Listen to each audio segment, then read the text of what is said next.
আজকে দেখেন আমার পিছনে অসম্ভব সুন্দর এই নাত্তা শাকগুলা। এই শাকগুলা ডাল দিয়া ফাঁকে খাওয়া যায়, অসম্ভব মজার একটা শাক। এই শাকগুলো খাওয়ার জন্য চেষ্টা করুন। সবার খাদ্য তালিকা এই ধরনের শাক কুটিংগুলো আপনারা সবসময় খাদ্যের তালিকায় রাখবেন। তো যারা এই ধরনের সুন্দর প্রকৃতি এবং কি সচ্ছল ভিডিওগুলা দেখার জন্য আগ্রহ করেন, অবশ্যই আমাদের ফেসবুক এবং কি আমাদের ইউটিউব চ্যানেলের সাথে থাকবেন এই ধরনের সৌন্দর্যগুলো আপনারা উপভোগ করার জন্য। এই যে দেখেন অসম্ভব সুন্দর এই মরিচ গাছটা দেখেন, দেখেন যদি দেখেন কাছ থেকে দেখেন, মানে পাতাগুলো যেই পরিমাণ নীল তার চেয়েও বেশি এই গাছটায় মরিচ।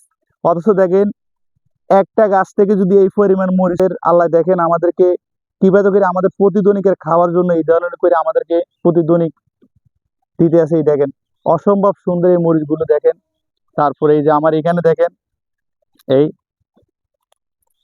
এবাজি করে রাব্বুল আলামিন আমাদেরকে প্রকৃতির মাধ্যমে আমাদের প্রতিধ্বনিকের খাওয়ার আহরণগুলো মিটে থাকে। তো আমরা কিন্তু তারপরও সৃষ্টিকর্তার এই নিয়ামত থেকে আমরা মাঝে মধ্যে আমরা অস্বীকার করি, এটা আমাদের জন্য ভুল। এই যে দেখেন একটা মরিচ গাছ থেকে এই ধরনের মরিচ হওয়া এটা অসম্ভব। এটা কোনো সৃষ্টিকর্তা ছাড়া একমাত্র এই ধরনের কাজ কেউই করতে পারবে না। তা আসেন আমরা সবাই সৃষ্টিকর্তাকে ভালোবাসি, সৃষ্টিকর্তার নিয়ামতগুলো আমরা এভাবে করে উপভোগ করি। যার যেতটুকু প্রয়োজন এতটুক, অতিরিক্ত কোনো কিছু লোভও ভালো না, অতিরিক্ত কোনো কিছু নিজের আত্মে নেওয়াও ভালো না।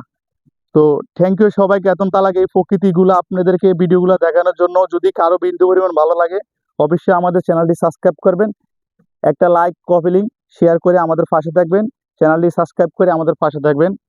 থ্যাংক ইউ সবাইকে, আল্লাহ হাফেজ।